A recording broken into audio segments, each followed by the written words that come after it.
Dave Livingstone, célebre missionário e explorador, 1813–1873. Certo comerciante, ao visitar a abadia de Westminster, em Londres, onde se acham sepultados os reis e vultos eminentes da Inglaterra, inquiriu qual túmulo, excluindo o do soldado desconhecido, era o mais visitado. O porteiro respondeu que era o de Dave Livingstone. São poucos os humildes e fiéis servos de Deus que o mundo distingue e honra assim. Conta-se que em Glasgow, depois de passar 16 anos na África, Livingstone foi convidado a fazer um discurso perante o corpo discente da universidade. Os alunos resolveram vaiar esse camarada missionário, fazendo o maior barulho possível. Certa testemunha do acontecimento disse: "Contudo, desde o momento em que Livingstone compareceu perante eles, magro e delgado, depois de cair 31 vezes de febre nas matas da África e com um braço descansando numa tipóia depois do encontro com um leão, os alunos guardaram grande silêncio. Ouviram com o maior respeito tudo o que o orador relatou e a maneira como Jesus cumprira a sua promessa. Eis que eu estou convosco todos os dias, até a consumação dos séculos." Dave Livingstone nasceu na Escócia. Seu pai, Neil Livingstone, costumava contar aos filhos as proezas de seus antepassados por 8 gerações. Um dos bisavôs de Dave fugira com a família dos cruéis pactuários para os pantanais e montes escabrosos, onde podia adorar a Deus em espírito e em verdade.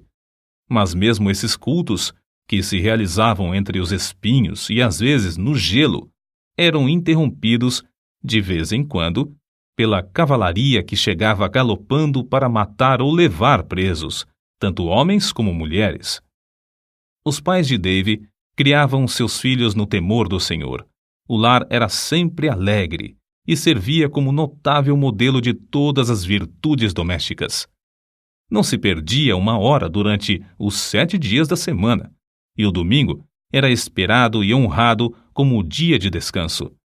Com a idade de 9 anos, Dave ganhou um Novo Testamento, prêmio oferecido ao repetir de cor o capítulo mais comprido da Bíblia, o Salmo 119. "Entre as recordações mais sagradas da minha infância", escreveu Livingstone, "estão as da economia da minha mãe para que os poucos recursos fossem suficientes para todos os membros da família. Quando completei 10 anos de idade, meus pais me colocaram em uma tecelagem para que eu ajudasse a sustentar a família. Com parte do salário da primeira semana, comprei uma gramática de latim." Dave iniciava o dia na tecelagem às 6 horas da manhã e, com intervalos para o café e o almoço, trabalhava até 8 da noite. Segurava a sua gramática aberta na máquina de fiar algodão e, enquanto trabalhava, estudava linha por linha. Às 8 horas da noite, dirigia-se, sem perder tempo, à escola noturna. Depois das aulas, estudava as lições para o dia seguinte, às vezes até a meia-noite, quando a mãe tinha de obrigá-lo a apagar a luz e dormir. A inscrição no túmulo dos pais de Dave Livingstone indica as privações no lar paterno. Para marcar o lugar onde descansa Neil Livingstone e Agnes Hunter, sua esposa, e para exprimir a gratidão a Deus dos seus filhos, João, Dave, Janet, Carlos e Agnes, por pais pobres e piedosos. Os amigos insistiam em que ele mudasse as últimas palavras para pais pobres, mas piedosos. Grifo do autor. Contudo, Dave recusou porque, para ele, tanto a pobreza como a piedade eram motivos de gratidão. Sempre considerou o fato de aprender a trabalhar longos dias, mês após mês, ano atrás ano, na fábrica de algodão, uma das maiores felicidades da sua vida. Nos feriados, Dave gostava de pescar e fazer longas excursões pelos campos e as margens dos rios. Esses passeios extensos lhe serviam tanto de instrução como de recreio. Saía para verificar na própria natureza o que estudara nos livros sobre botânica e geologia. Sem o saber, ele assim se preparava em corpo e mente para as explorações científicas e para o que escreveria com exatidão acerca da natureza na África. Aos 20 anos, houve grande mudança espiritual em Dave Livingstone, que determinou o rumo de todo o resto da sua vida. A bênção divina inundou-lhe o ser como inundara o coração do apóstolo Paulo ou de Agostinho, e outros do mesmo tipo, dominando os desejos carnais. Atos de abnegação, muito difíceis de executar sob a lei férrea da consciência, tornaram-se serviços de vontade livre sob o brilho do amor divino. É evidente que fora movido por uma força calma, mas tremenda, dentro do próprio coração, até o fim da vida. O amor que começou a comovê-lo na casa paterna continuou a inspirá-lo durante todas as longas e enfadonhas viagens pela África e o levou a ajoelhar-se à meia-noite no rancho em Ilala, de onde seu espírito, enquanto ainda orava, voltou ao seu Deus e Salvador. Dave, desde a infância, ouvia falar de um missionário valente na China, cujo nome era Gutslav. Nas suas orações, à noite, ao lado de sua mãe, orava por ele. Com a idade de 16 anos, Dave começou a sentir desejo profundo de fazer conhecido o amor e a graça de Cristo, aqueles que jaziam em densas trevas, e resolveu firmemente, no coração, dar também sua vida como médico e missionário ao mesmo país, a China.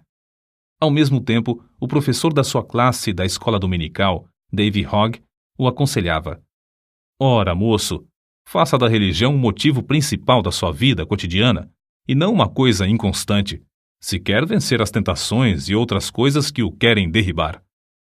E Dave assentou no seu coração dirigir sua vida por essa norma. Ao completar 9 anos de serviços na fábrica, foi promovido a um trabalho mais lucrativo. Conseguiu concluir seus estudos, recebendo o diploma de licenciado da Faculdade de Médicos e Cirurgiões de Glasgow, sem ter recebido um tostão de auxílio de alguém. Se os crentes não o tivessem aconselhado a que falasse à Sociedade Missionária de Londres acerca de enviá-lo como missionário, ele teria ido por seus próprios esforços, declarou Livingstone mais tarde. Durante todos os anos de estudo para ser médico e missionário, sentia-se dirigido para trabalhar na China. Certa vez, numa reunião, ouviu o discurso de um homem de barba comprida e branca, alto, robusto e de olhos bondosos e penetrantes, chamado Roberto Moffat. Esse missionário voltara da África a um país misterioso cujo interior era então desconhecido. Os mapas desse continente tinham no centro enormes espaços em branco, sem rios e sem serras. Falando a respeito da África, Moffat disse a Dave Livingstone: Há uma vasta planície ao norte, onde tenho visto, nas manhãs ensolaradas, a fumaça de milhares de aldeias, onde nenhum missionário ainda chegou. Comovido ao ouvir falar em tantas aldeias sem o evangelho e sabendo que não podia mais ir à China por causa da guerra que havia naquele país, Livingstone respondeu: Irei imediatamente para a África. Com isso, os irmãos da missão concordaram, e Dave voltou ao humilde lar em Blantyre para se despedir dos pais e irmãos. Às 5 horas da manhã do dia 17 de novembro de 1840, a família se levantou. Dave leu Salmos 121 e 135 com eles. O sol não te molestará de dia e nem a lua de noite. O Senhor guardará a tua entrada e a tua saída, desde agora e para sempre. Essas palavras ficaram gravadas no seu coração e o fortaleceram quando teve de suportar calor e perigos durante os longos anos vividos mais tarde na África. Depois de orarem, despediu-se da sua mãe e irmãs e andou a pé, com seu pai, que o acompanhou até Glasgow. Depois de se despedirem um do outro, Dave embarcou no navio para não mais ver, aqui na terra, o rosto nobre de New Livingstone. A viagem de Glasgow ao Rio de Janeiro e, por fim, à cidade do Cabo, na África, durou 3 meses. Mas Dave não desperdiçou seu tempo. O comandante se tornou seu amigo íntimo e ajudou-o a preparar os cultos nos quais Dave pregava aos tripulantes do navio. O novo missionário aproveitou também a oportunidade para, estando a bordo, aprender a usar o sextante e saber exatamente a posição do navio, observando a lua e as estrelas. Essa ciência lhe foi mais tarde de incalculável valor para orientar-se nas viagens de evangelização e exploração do imenso interior desconhecido, do qual subia a fumaça de 1000 vilas sem missionário. Da cidade do Cabo, a viagem de 190 léguas foi feita aos solavancos, num carro de boi, através de campos incultos. A viagem durou 2 meses até chegar em Curumã, onde devia esperar o regresso de Roberto Moffat. Desejava estabelecer-se em um lugar 50 a 60 léguas mais para o norte de qualquer outro em que houvesse obra missionária. Para aprender a língua e os costumes do povo, nosso pioneiro passava o tempo viajando e vivendo entre os indígenas. O seu boi de sela passava a noite amarrado, enquanto ele assentava-se com os africanos ao redor do fogo, ouvindo as lendas dos seus heróis. Livingstone, por sua vez, contava-lhes as preciosas e verdadeiras histórias de Belém, da Galiléia e da Cruz. Não parou com os estudos enquanto viajava, fazendo mapas dos rios e serras do território percorrido. Em uma carta a um amigo, escreveu que descobrira 32 qualidades de raízes comestíveis e 43 espécies de fruteiras que davam no deserto sem serem cultivadas. Do ponto que havia alcançado, faltavam-lhe apenas 10 dias de viagem para chegar ao grande lago Ngami, que só descobriu 7 anos depois. De Curumã, o missionário, licenciado da Faculdade de Médicos e Cirurgiões de Glasgow, escreveu a seu pai: "Tenho uma clientela grande. Há pacientes aqui que andaram mais de 60 léguas para receber tratamento médico. Esses, ao regressarem, enviarão outros para o mesmo fim." Estabeleceu a sua primeira missão no lindo vale de Mabotsa, na terra de Bacarla. Em uma carta escrita de Curumã, Livingstone assim descreveu o local que escolhera para centro de evangelização. Está situado em um anfiteatro de serras que se intitula Mabotsa, isto é, ceia de bodas. Que Deus nos ilumine com a sua presença, para que, por intermédio de servos tão fracos, muito povo ache entrada para a ceia das bodas do Cordeiro. Foi em Mabotsa que teve o histórico encontro com um leão. Acerca disso, escreveu Dave: "Ele saltou e me alcançou o ombro. Ambos fomos ao chão. Rosnando horrivelmente perto do meu ouvido, sacudiu-me como um cão faz a um gato. Os abalos que me deu o animal produziram-me um entorpecimento igual ao que deve sentir um rato depois da primeira sacudidela que lhe dá o gato. Atacou-me uma espécie de adormecimento em que não senti dor nem sensação de temor. Contudo, antes de a fera ter tempo de matar, deixou-o para atacar outro homem, que, de lança na mão, entrara na luta. O ombro dilacerado de Livingstone nunca sarou completamente. Ele nunca mais pôde apontar um rifle ou levar a mão à cabeça sem sentir dores. Foi na casa de Roberto Moffat, em Curumã, que chegou a conhecer Maria, a filha mais velha desse missionário. Depois de abrir a missão em Mabotsa, os dois se casaram. 6 filhos foram fruto desse enlace. Depois de Livingstone se casar, a escola dominical em Mabotsa transformou-se em escola diária e tinha como professora a esposa do missionário. Shelley, o chefe da tribo, tornou-se grande estudante da Bíblia, mas queria converter todo o seu povo à força de litupa, isto é, chicote de couro de rinoceronte. Shelley iniciou o culto doméstico em casa e o próprio Livingstone admirou-se da sua maneira simples e inata de orar. Era costume de Livingstone começar o dia com um culto doméstico, e não é de admirar que o chefe o adotasse também. Livingstone foi obrigado a mudar-se para Shonuane, 10 léguas distante, e mais tarde, por falta de água, ele e todo o povo foram para Kolobeng.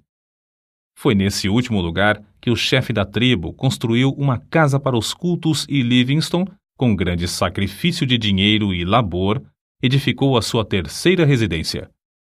Nessa casa morou 5 anos para nunca mais conseguir se fixar em qualquer lugar na terra. Acerca do trabalho nesse lugar, assim se expressou: Aqui temos um campo muitíssimo difícil de cultivar. Se não confiássemos que o Espírito Santo opera em nós, desistiríamos em desespero. Através do deserto de Kalahari, chegavam boatos de um grande lago e de um lugar chamado Fumaça Barulhenta, o que ele julgava ser uma grande cachoeira. As secas o oprimiam tanto em Kolobeng que Livingstone resolveu fazer uma viagem de exploração a fim de achar um lugar mais ideal para estabelecer a sua missão. Assim, em 1º de junho de 1849, com o chefe da tribo, seus guerreiros, 3 brancos e sua família, saíram para atravessar o grande deserto de Kalahari. O guia do grupo, o Homotobi, conhecia o segredo de subsistir no deserto, cavando com as mãos e chupando a água debaixo da areia por meio de um canudo. Depois de viajarem muitos dias, chegaram ao rio Zouga. Ao inquirir os indígenas, estes o informaram de que o rio tinha nascente em uma terra de rios e florestas. Livingstone ficou convicto de que o interior da África não era um grande deserto como o mundo de então supunha, e o seu coração ardia com o desejo de achar uma via fluvial. Assim, outros missionários poderiam ir para o interior do continente com a mensagem de Cristo. A perspectiva, escreveu ele, de achar um rio que dê entrada a uma vasta, populosa e desconhecida região aumentou constantemente desde então. Aumentou tanto que, quando por fim chegamos ao Grande Lago, esse importante descobrimento em si mesmo parecia de pouca monta. Foi em 1º de agosto de 1849 que o grupo atingiu o Lago Ngami. Tão grande é esse lago que, de uma margem, não se avista a margem oposta. Sofreram longos dias de cruciante sede sem obter uma gota d'água, mas venceram todas as dificuldades. O curioso é que descobriram o Ngami enquanto outros exploradores mais bem equipados, mas menos persistentes, haviam falhado. As notícias do descobrimento foram comunicadas à Royal Geographical Society, o que lhe votou numa bela recompensa de 25 guinéus, por ter descoberto uma importante terra, um importante rio e um grande lago.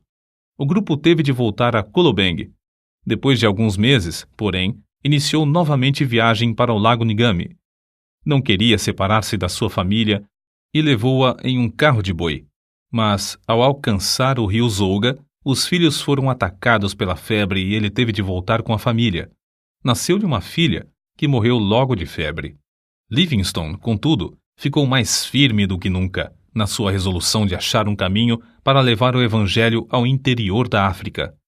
Depois de descansar alguns meses com a família, na casa de seu sogro em Kurumã, saíram com o propósito de achar um lugar saudável onde pudessem estabelecer uma missão mais para o interior. Foi nessa viagem, em junho de 1851, que descobriu o maior rio da África Oriental, o Zambezi, rio do qual o mundo de então nunca ouvira falar. No seguinte trecho que Livingstone escreveu, descobre-se algo do que tinham de sofrer nessas viagens.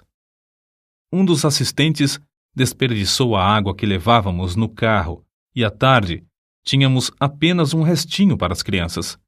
Passamos a noite angustiados e, na manhã seguinte, quanto menos havia de água, tanto mais aumentava a sede das crianças. O pensamento de elas perecerem diante de nossos olhos nos perturbava. Na tarde do 5º dia, sentimos grande alívio quando um dos homens voltou trazendo tanto desse líquido como jamais antes havíamos pensado. Livingstone, convicto de que era a vontade de Deus que saísse para estabelecer outro centro de evangelização, e com indômita fé de que o Senhor supriria todo o necessário para cumprir a sua vontade, avançava sem vacilar. Depois de descobrir o rio Zambezi, Livingstone veio a saber que os lugares saudáveis eram sujeitos a serem saqueados em qualquer tempo por outras tribos. Só nos lugares infestados de doença e febre é que se achavam tribos específicas. Resolveu, portanto, enviar a esposa para descansar na Inglaterra enquanto ele continuava as suas explorações, a fim de estabelecer um centro para a obra de evangelização. via-se forçado a estabelecer tal centro porque os boeres holandeses invadiam o território e, além de roubar as terras e o gado dos indígenas, punham em prática um regime da mais vil escravatura. Livingstone enviou crentes fiéis para evangelizar os povos em redor, mas os boeres acabaram com essa obra, matando muitos dos indígenas e destruindo todos os bens que o missionário possuía em Colobeng. Diante desse quadro, o obreiro levou sua família para a cidade do Cabo, de onde seus queridos embarcaram em um navio para a Inglaterra. Nesse tempo, quando Deus suprira todo o necessário para que a família voltasse à terra natal, declarou: Ó amor divino, eu não te amo com a força, a profundidade e o ardor que convém. A separação da família causou-lhe profunda mágoa, mas dirigiu o rosto heroicamente de novo a socorrer as infelizes tribos do interior da África. Havia 3 motivos que o aconselhavam a fazer uma viagem de exploração. Primeiro, queria achar um lugar para residir com a família entre os Barotses e evangelizá-los. Segundo, a comunicação entre o território dos Barotses e a cidade do Cabo era muito demorada e difícil, e ele queria descobrir um caminho para um porto mais próximo. Terceiro, queria fazer todo o possível para influenciar as autoridades contra o horrendo tráfico de escravos. Foi nessa época da sua vida que Livingstone, por suas proezas, tornou-se conhecido no mundo inteiro. No seu ardor, desejando que Deus lhe poupasse a vida e o usasse em abrir o continente para a entrada do Evangelho, orou assim: Ó Jesus, rogo que me enchas agora com o teu amor e me aceites e me uses um pouco para a tua glória. Até agora não fiz nada para ti, mas quero fazer algo. Ó, eu te imploro que me aceites e me uses e que seja tua toda a glória. Escreveu mais ainda: Não valeria coisa alguma o que possuo ou o que possuirei, a não ser em relação ao reino de Cristo. Se alguma coisa que tenho pode servir para o teu reino, dar-lhe-ei a ele, a quem devo tudo neste mundo e durante a eternidade. Livingstone atravessou ida e volta o continente africano desde a foz do Zambeze a São Paulo de Luanda. Façanha esta realizada pela primeira vez por um branco. Nas memórias que escrevia diariamente, nota-se como admirava as lindas paisagens de um continente que o mundo julgava ser um vasto deserto. Chegou a Luanda magro e doente. Apesar da insistência do cônsul britânico para que regressasse à Inglaterra, a fim de recuperar a saúde abalada, ele voltou a Zambeze por outro caminho, a fim de levar seus fiéis companheiros até em casa, conforme lhes prometera antes de iniciarem a viagem. Nessa viagem, Livingstone descobriu as magníficas cataratas de Vitória, nome que ele deu às grandes quedas em homenagem à rainha da Inglaterra. Nesse lugar, o rio Zambeze tem a largura de mais de 1 quilômetro. Ali, as águas desse grande rio se precipitam espetacularmente de uma altura de 100 metros. Livingstone continuou a pregar o evangelho constantemente, às vezes a auditórios de mais de 1000 indígenas. Antes de tudo, esforçava-se para ganhar a estima das tribos hostis, por onde passava, por sua conduta cristã, em grande contraste com a dos mercadores de escravos. Sozinho, com seus fiéis macololos, caiu 31 vezes de febre nos matagais, durante um período de 7 meses. Mas não era tanto o sofrimento físico.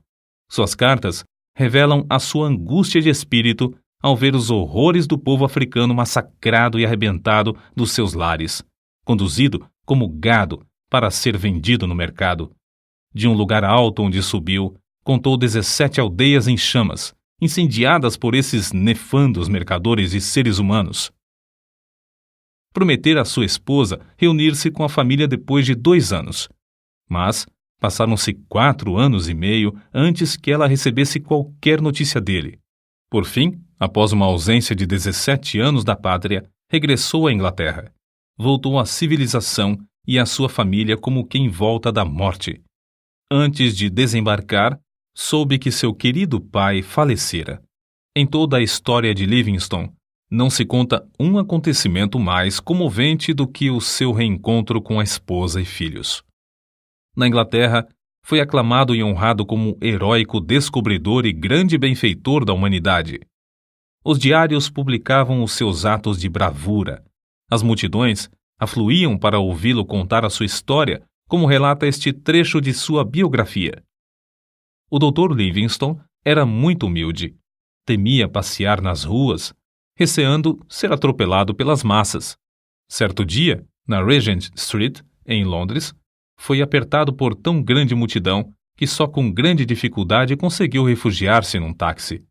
Pela mesma razão, evitava ir aos cultos.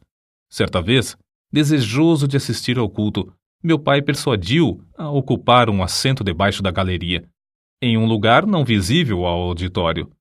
Mas foi descoberto e o povo passou por cima dos bancos para cercá-lo e apertar-lhe a mão.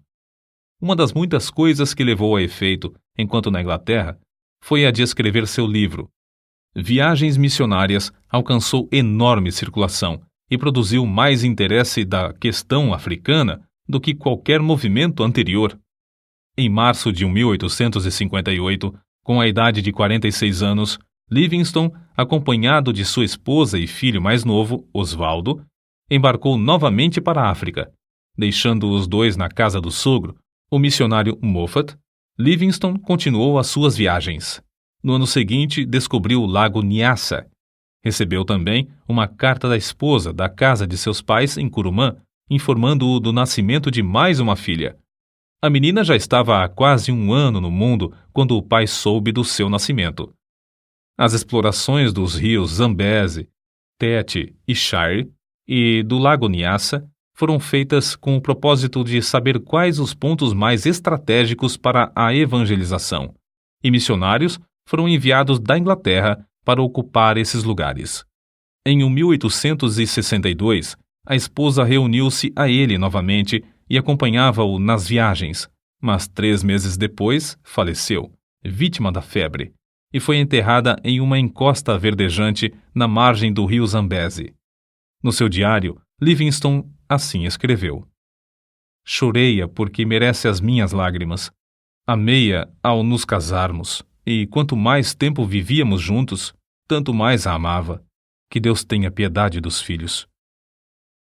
Um dos maiores obstáculos que Livingstone enfrentou na obra missionária foi o terror dos indígenas ao verem o rosto de um homem branco. Não era para menos, se considerarmos suas atrocidades.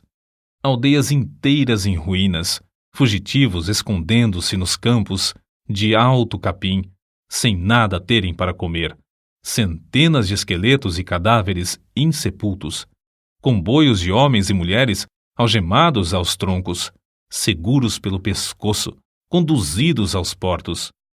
É difícil concebermos a magnitude da desolação criada por homens cruéis que participavam do tráfico de escravos.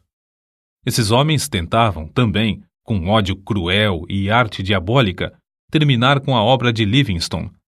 Finalmente conseguiram, por meio da política do seu país, induzir a Inglaterra a chamá-lo de volta à sua terra. Foi assim que Livingstone chegou de novo à sua pátria depois de uma ausência de cerca de 8 anos. Os crentes e amigos na Inglaterra, animados pela visão de Livingstone, começaram a orar e enviar-lhe dinheiro para continuar sua obra no continente negro. O nosso herói desembarcou pela 3ª e última vez na África, em Zanzibar. Na expedição que iniciou em Zanzibar, descobriu os lagos Tanganyika, 1867, Moero, 1867, e Bangueolo, 1868. Passou 5 longos anos explorando as bacias desses lagos. A oração e a palavra de Deus foram o seu sustento espiritual durante esses anos de provações, que sofria por parte dos negociantes de escravos. Resolveu, então, fazer o possível para descobrir as nascentes do rio Nilo e solver um problema que durante milhares de anos havia zombado dos geógrafos. Sabia que se descobrisse as nascentes do famoso Nilo, o mundo todo lhe daria ouvidos acerca da chaga aberta na África, o comércio de escravos. É interessante conhecer o que ele escreveu. O mundo acha que busco fama, porém, eu tenho uma regra, isto é, Não leio coisa alguma sobre os elogios que me fazem. Ele sabia que, ao findar a escravatura, o continente se abriria para deixar entrar o Evangelho. Durante os longos intervalos de tempo em que uma carta e outra era recebida na Inglaterra, vindas do coração da África, circularam boatos de que Livingstone morrera. Não só os homens que traficavam escravos queriam matá-lo, mas também muitos dos próprios indígenas, por não acreditarem existir um homem branco que fosse amigo de coração. Ele mesmo contou muitos fatos relacionados às ciladas na terra do Maniuema para o matarem. Nesse lugar, ele escreveu no seu diário: "Li toda a Bíblia 4 vezes, enquanto estive em Maniuema. Na solidão, achou grande conforto nas Escrituras. Reconhecia sempre a possibilidade de perecer nas mãos dos inimigos, mas sempre respondia à insistência dos amigos com esta pergunta: não pode o amor de Cristo constranger o missionário a ir onde a traficância leva o mercador de escravos?" Pela primeira vez, nas milhares de léguas que caminhou, os pés do pioneiro falharam. Obrigado a ficar algum tempo em uma cabana, todos os seus companheiros o abandonaram, à exceção de 3 que permaneceram com ele. Reduzido a pele e ossos por causa da grave doença que sofrera em Maniuema, por fim, chegou a Ujiji. Não tinha recebido cartas havia 2 anos e esperava receber também as provisões que enviara para lá. Contudo, as cartas não haviam chegado. Com o corpo enfraquecido e destituído de roupas e alimentos, veio a saber que lhe tinham roubado tudo. Nessa situação, ele escreveu: "Na minha pobreza, senti-me como o homem que, descendo de Jerusalém a Jericó, caiu nas mãos de ladrões. Não tinha esperança de que sacerdotes, levitas ou o bom samaritano viessem em meu socorro. Entretanto, quando minha alma se achava mais abatida, o bom samaritano já estava bem perto de mim." O bom samaritano era Henrique Stanley, enviado pelo New York Herald devido à insistência de muitos milhares de leitores desse jornal, pois queriam saber ao certo se Livingstone ainda vivia, ou, no caso de ter morrido, para trazer seu corpo. Stanley passou o inverno com Livingstone, mas este recusou-se a ceder aos apelos do jornalista para que voltasse à Inglaterra. Livingstone podia voltar e descansar entre amigos, com todo o conforto, mas preferiu ficar e realizar seu anelo de abrir o continente africano ao Evangelho. A sua última viagem foi para Luapula, pois desejava verificar se esse rio era a nascente do Nilo ou do Congo. Nessa região, chovia incessantemente. Livingstone sofria dores atrozes. Dia após dia, tornava-se-lhe mais e mais difícil caminhar. Foi então carregado pela primeira vez pelos fiéis companheiros Suzy Schumann e Jacob Wainwright, todos indígenas. No seu diário, as últimas notas que escreveu dizem: "Cansadíssimo fico. Recuperada a saúde. Estamos nas margens do Mililamo." Chegaram à aldeia de Chitambo, em Ilala, onde Suzy fez uma cabana para ele. Nessa cabana, a 1º de maio de 1873, fiel Suzy achou seu bondoso mestre de joelhos ao lado da cama, morto. Orou enquanto viveu e partiu deste mundo orando. Os 2 fiéis companheiros, Suzy e Schumann, enterraram o coração de Livingstone debaixo de uma árvore em Chitambo, secaram e embalsamaram o corpo e o levaram até a costa, viagem que durou alguns meses e exigiu que passassem pelo território de várias tribos hostis. O sacrifício desses valentes filhos da África, sem terem qualquer propósito de remuneração, não será esquecido por Deus nem pelo mundo. O corpo, depois de chegar em Zanzibar, foi transportado para a Inglaterra, onde foi sepultado na abadia de Westminster, entre os monumentos dos reis e heróis daquela nação. Não havia dúvida quanto ao corpo de Livingstone. Era fácil de identificar. O osso de cima do braço esquerdo tinha distintamente as marcas dos dentes do leão que o atacara. Entre os que assistiram ao enterro estavam seus filhos e o velho missionário Roberto Moffat, pai de sua querida esposa. A multidão consistia de povo humilde que o amava e dos grandes que o honravam e respeitavam. Conta-se que, entre as multidões que permaneciam nas calçadas das ruas de Londres no dia em que o cortejo acompanhava o corpo de David Livingstone, havia um velho chorando amargamente. Ao lhe perguntarem por que chorava, respondeu: "É porque Davizinho e eu nascemos na mesma aldeia, cursamos o mesmo colégio, assistimos à mesma escola dominical e trabalhávamos na mesma máquina de fiar. Mas Davizinho foi por aquele caminho e eu por este. Agora, ele é honrado pela nação, enquanto eu sou desprezado, desconhecido e desonrado. O único futuro para mim é o enterro de beberrão." Grifo do autor. Não é somente o ambiente, mas as escolhas feitas na mocidade são o que determinam o destino de alguém. Não só aqui no mundo, mas para toda a eternidade. Quando Livingstone falou aos alunos da Universidade de Cambridge, em 1857, disse: "Por minha parte, nunca cesso de me regozijar por Deus ter me apontado para tal ofício. O povo fala do sacrifício de eu passar tão grande parte da vida na África. Será sacrifício pagar uma pequena parte da dívida, dessa dívida que nunca poderemos liquidar, do que devemos ao nosso Deus?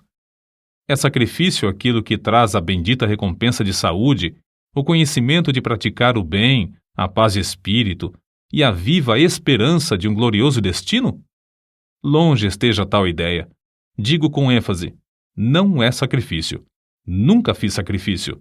Não devemos falar dos nossos sacrifícios ao nos lembrarmos do grande sacrifício que fez aquele que desceu do trono de seu Pai, nas alturas, para se entregar por nós. Se Livingstone não tivesse adoecido, teria descoberto as nascentes do Nilo. Durante os 30 anos que passou na África, nunca se esqueceu do seu alvo principal, que era levar Cristo aos povos desse obscuro continente. Todas as viagens que realizou foram viagens missionárias. Gravadas no seu túmulo podem ser lidas estas palavras: "O coração de Livingstone jaz na África. Seu corpo descansa na Inglaterra, mas sua influência continua." Gravados para sempre na história da Igreja de Cristo estão os grandes êxitos obtidos na África por Livingstone durante um período de mais de 75 anos depois de sua morte. Êxitos inspirados, em grande parte, pelas orações e persistência desse eminente servo de Deus, que foi fiel até a morte.